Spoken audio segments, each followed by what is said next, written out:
Welcome to True Echo, where real emotions meet dramatic storytelling. If you believe justice matters, and one person can make a difference, then you're in the right place.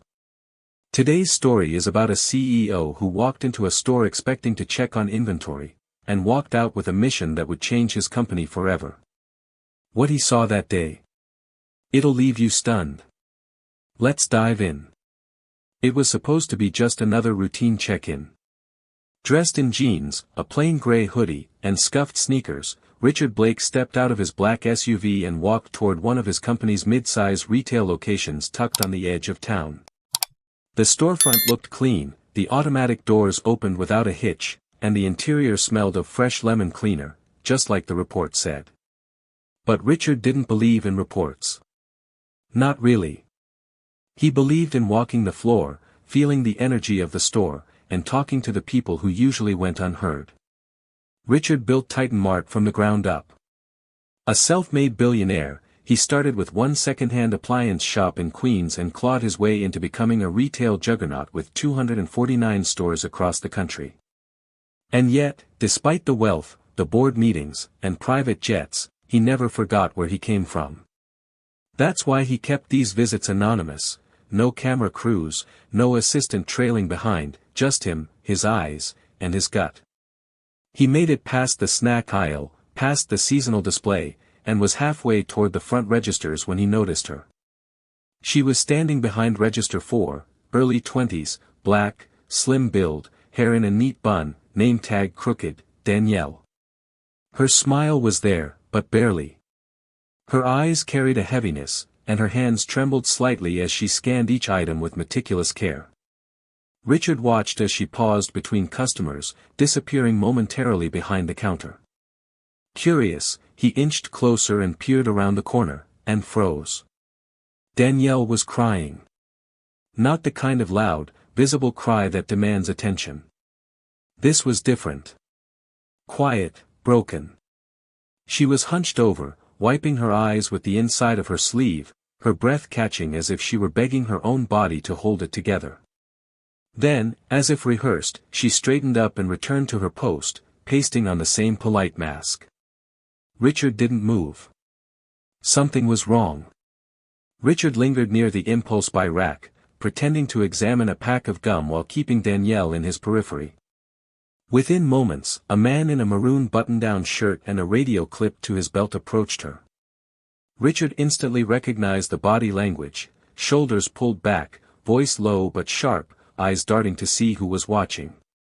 The name tag read, Kyle, assistant manager. Kyle leaned in, saying something that made Danielle's eyes flicker downward. Her mouth moved, a soft apology, maybe, but it didn't matter. Kyle slammed a clipboard onto the counter between them.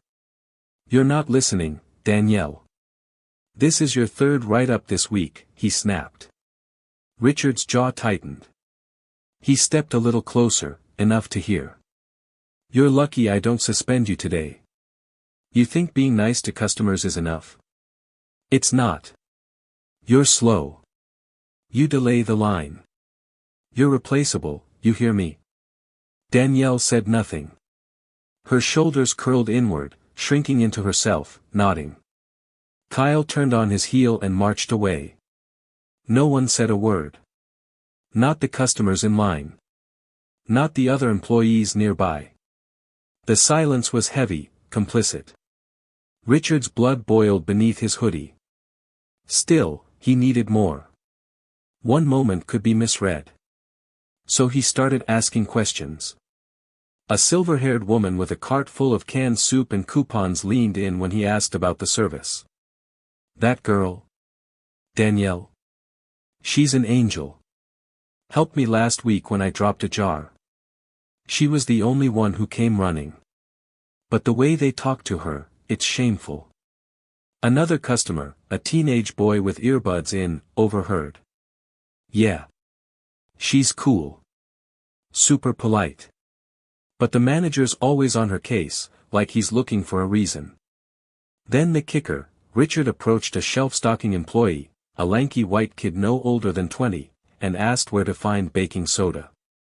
The boy didn't even glance up. Ask the girl at the register. That's all she's good for, he muttered, snickering as he walked away. Richard clenched his fists. This wasn't a one-time slip-up. This was a culture. And it was happening in his store. Back up front, Kyle was returning with another clipboard. Danielle glanced at it like it was a death sentence. Her face paled, but she didn't speak. The humiliation was public now. Customers turned, watching. Delay of register reset. Again. Danielle, this is what I mean about attitude. That was it. Richard stepped forward. His hoodie still on, voice calm but unshakable. Excuse me. What exactly is she being written up for? Kyle turned. Sir, this is a company matter. You're just a customer. Richard pulled out his ID badge. The room stopped breathing. I'm Richard Blake, he said evenly. Founder and CEO of Titan Mart. Gasp spread like wildfire. Kyle's face drained of color, clipboard trembling in his hand. Danielle looked at Richard in disbelief, lips parting, but no words coming out. Richard turned to her, then back to the crowd. You're not the problem here, he told Danielle. But I just found one. And with that, everything changed. The store fell into stunned silence. Customers froze mid-checkout. Employees stood motionless in the aisles. The weight of Richard's words lingered in the air like thunder after a lightning strike. Kyle stumbled backward. Mr. Blake, I didn't realize, you were coming today. You weren't supposed to, Richard said, his tone razor-sharp but low enough to cut only the guilty. That's the point. I do unannounced visits to see what really goes on. And now, I have. Danielle stood paralyzed behind the register, her breath shallow. She wasn't sure whether to smile or cry. For the first time in days, maybe weeks, someone stood up, not just anyone, but the man who owned the very place that had become her daily battlefield. Richard turned back to her, voice softening. Danielle, take a seat in the break room for a moment. I'll have someone from corporate join you soon. She nodded slowly, eyes wide, and stepped away from the register. Richard addressed the room. We're closing this location early. I want all employees to stay. Every customer will receive their items free of charge today. Then, turning toward a nearby supervisor who looked like she'd just seen a ghost, he added, call regional HR. Now. No delays. Within 30 minutes, the front doors were locked. Customers had been thanked and sent on their way, bags in hand. A conference call with the regional leadership team was underway. Danielle sat in the break room, sipping from a paper cup, surrounded by HR reps flown in within the hour. They asked gentle questions. She answered cautiously at first, then openly, when she realized they were truly listening. Meanwhile, Richard walked the floor. He examined schedules, incident reports, employee reviews, everything tied to Danielle.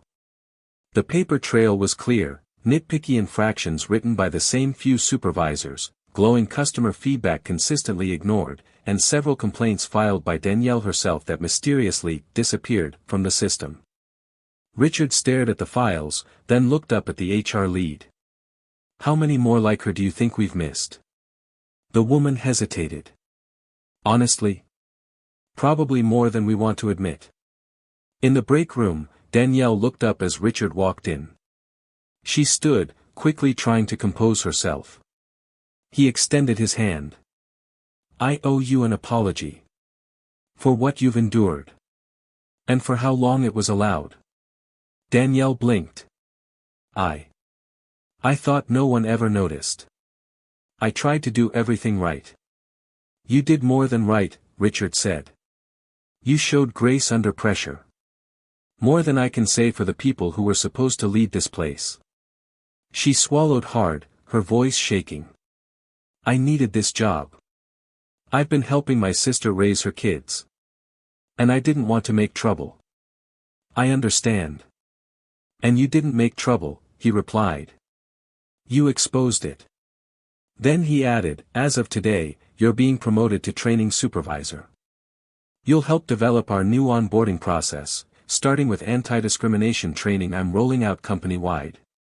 Danielle's eyes welled again, but this time, not from shame.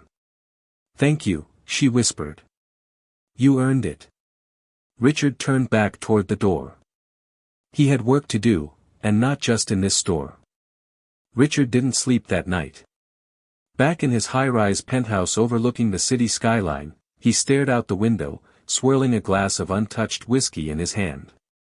Danielle's face kept flashing in his mind, quiet, strong, and nearly broken from the weight of unfairness. And worse, he hadn't even known. How many more were there like her? He opened his laptop, pulling up internal employee reviews, HR logs, anonymous feedback reports, things he'd skimmed before but never really dug into. And now, patterns started to emerge. Stores across the country had unusually high turnover rates for minority employees. Some stores had 0 black supervisors despite being in diverse neighborhoods. Complaints marked "resolved" had no follow-ups. It was subtle. Quiet. But unmistakable. Discrimination didn't always wear a hood or shout slurs. Sometimes, it was a snide comment buried in a performance review. A denial of promotion with no explanation. A friendly manager who held employees to different standards. Richard rubbed his temples, heart heavy. He had built Titan Mart to be a place where anyone could grow. It wasn't just about profits, it was supposed to be about people. Somewhere along the way, something had slipped. And that was on him. By morning, he had a plan. The first order of business: launch a company-wide internal audit on management behavior. Every write-up, every complaint, every termination over the past 3 years would be reviewed. And not by the same people who signed off on them. He called an emergency meeting with the executive board. Some were surprised, others concerned, but none challenged him as he laid out what had happened in store 183. I walked in to check on operations, he said firmly. What I found was targeted harassment, masked as management. And now, one board member asked hesitantly. Now, Richard replied, we fix it. He assigned a task force led by HR and independent ethics investigators. Anonymous reporting systems would be revamped, not buried in digital mazes. New hires, especially for leadership roles, would undergo mandatory anti-bias training before stepping foot on the floor. And finally, every regional manager would receive a personal letter, handwritten by Richard himself. In it, he wrote, "The real strength of a company lies in how it treats its lowest paid employee when no one is watching. If I find you watching and doing nothing, consider that your last day." It was a seismic shift. Word spread fast. Across stores in Michigan, Texas, New York, and Arizona, employees began whispering. Did you hear about Danielle in store 183? The CEO walked in, caught the manager mid-abuse. They shut the store down. Suddenly, people started speaking up. One Latina cashier in San Diego emailed HR with a detailed log of favoritism and exclusion. A black assistant manager in Memphis revealed how her promotion had been repeatedly blocked, because the store didn't need another woman in charge. Employees who had long suffered in silence now had something powerful on their side: visibility. Because when Danielle stood frozen under Kyle's scrutiny, she never expected the man in the hoodie was her lifeline. Now, she had become someone else's. Danielle's first day as training supervisor was nothing like she imagined. She didn't walk into the store to scan barcodes anymore. She walked in wearing a navy blue blazer, a company-issued tablet in one hand, and a quiet, steady confidence in her step. It felt surreal. A week ago, she had been too scared to look anyone in the eye. Now, she stood at the front of the same store where she'd once been humiliated, leading a morning meeting for a group of trainees, some new hires, some transferred from other branches for retraining. "I'm not here to lecture you," Danielle began, voice calm but clear. "I'm here because I've lived the worst parts of what this job can become. And I'm here to help us all do better. There was a long pause. Then a hand raised. Are you the woman from store 183? One trainee asked, awe in his tone. Danielle smiled softly. Yes. And I'm not a victim. I'm a mirror. What happened to me can happen to anyone if we let things slide. The session went beyond standard safety protocols and customer service scripts. Danielle walked them through subtle workplace dynamics, how microaggressions worked, how favoritism could destroy morale, and how silence could be just as harmful as outright bullying. I'm not asking you to be perfect, she said. I'm asking you to be aware. Meanwhile, across the company, ripple effects were turning into waves. A viral LinkedIn post from a former Titan Mart employee recounted her own experience of being let go for attitude, despite record-breaking sales performance. She thanked Richard Blake by name for finally listening. Within hours, other stories surfaced. A transgender employee in Oregon shared how a regional manager misgendered them in every meeting until they quit. A single father in Detroit revealed how he was passed over for full-time because his schedule wasn't stable enough, even though his co-workers with party lifestyles never faced the same scrutiny. Richard read every word. He didn't respond publicly, but privately, his calendar filled with store visits. Not for media. Not for show. For truth. In one Georgia location, he found a Hispanic stockroom supervisor running an operation cleaner than most warehouses he'd seen, but with zero recognition. That changed before sundown. In another store in Tulsa, he caught a district manager mocking a Muslim cashier's headscarf behind her back. That man was out by the end of the day. For Richard, it wasn't about optics. It was personal now. He remembered growing up watching his mother get passed over for promotions because she had an accent. He remembered how people treated him differently before he made his first million. Back then, he promised himself that if he ever had power, he would use it to protect the people others overlooked. Now, he had 249 stores and 18,000 employees under his care. And it was time to keep that promise. By the end of the month, Titan Mart looked like a company in transformation. Danielle wasn't just thriving, she was becoming a symbol. Her story had been quietly shared in internal newsletters, HR memos, and town halls. But she remained humble, always redirecting praise toward the movement it inspired. Still, some executives worried the new wave of reforms was going too far. This could spook our senior managers, one regional VP warned during a board call. We're opening the door to too many complaints, too much oversight. Richard didn't flinch. No, he said plainly. We're opening the door to the truth. If that scares anyone, they're in the wrong job. He ended the call early. A few days later, he returned to store 183, not to observe, but to speak. In a gathering of staff, customers, and even local press, Richard stood at the checkout counter and told the full story. No spin. No corporate polish. I came in for a routine visit, he said. And I walked into a quiet act of cruelty. He turned toward Danielle, who stood just off to the side, now wearing her badge proudly, training supervisor, company-wide initiative lead. She didn't make a scene. She didn't call the news. She just did her job while being slowly broken by people who forgot what leadership really means. He paused. The room was silent. I failed her. I failed many of you. And I'm standing here today to say that ends now. After the speech, reporters asked for interviews. Danielle declined most. But she agreed to one, a short segment for a local station. When asked what changed everything, she didn't say Richard's name. She said, someone noticed. That's all it takes sometimes. Just one person willing to say, I see you. And you matter. The clip went viral within days. It didn't make her famous, but it made her story undeniable. That same week, an email landed in her inbox, from a woman named Carla in New Jersey, a fellow Titan Mart cashier. I saw what they did to you. I thought I was alone. Now I know I'm not. Hundreds of emails followed. Some from within the company.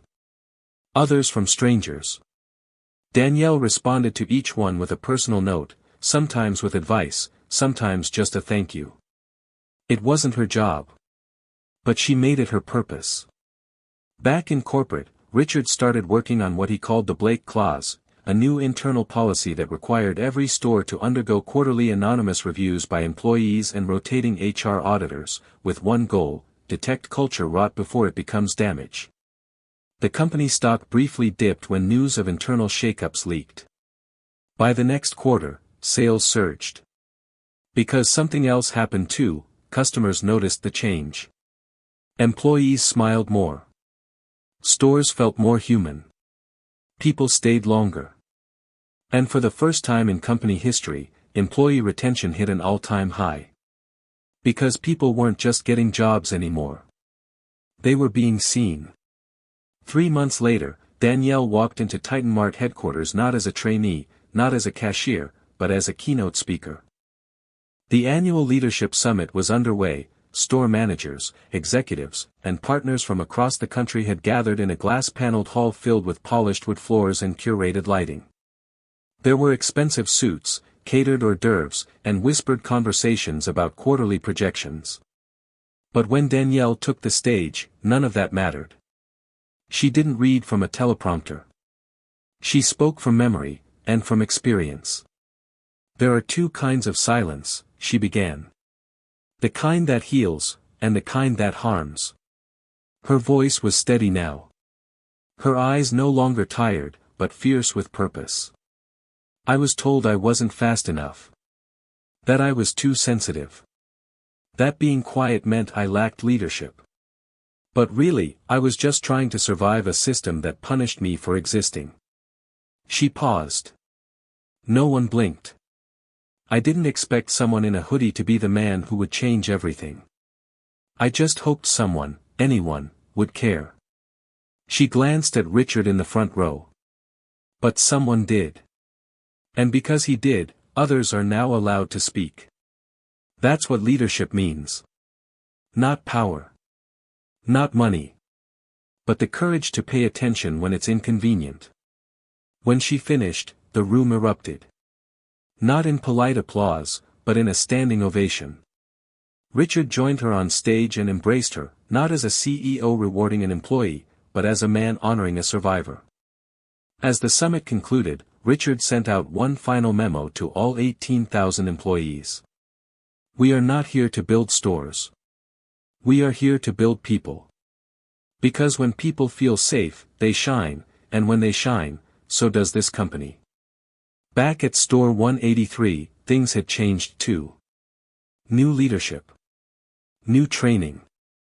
A bulletin board filled with employee suggestions, some now policy. And Danielle's photo hung near the break room with a simple caption beneath. Because she stood tall, we all stand taller. Years later, Danielle would go on to oversee the company's national mentorship program. She would never forget that afternoon by the register when she thought no one saw her. But someone did. And because of that, everything changed. Sometimes, injustice doesn't shout.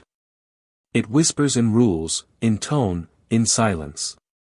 But the moment someone chooses to speak up, everything can change. As Richard Blake proved, leadership isn't about position, it's about presence. If this story moved you, share it. Because someone you know might be waiting for that same moment of recognition. And don't forget to subscribe to True Echo for more powerful stories that reveal the hidden truths in plain sight. Let us know in the comments, have you ever seen quiet injustice go unchecked? Or better yet, have you stopped it? Your voice could be the one that makes the difference.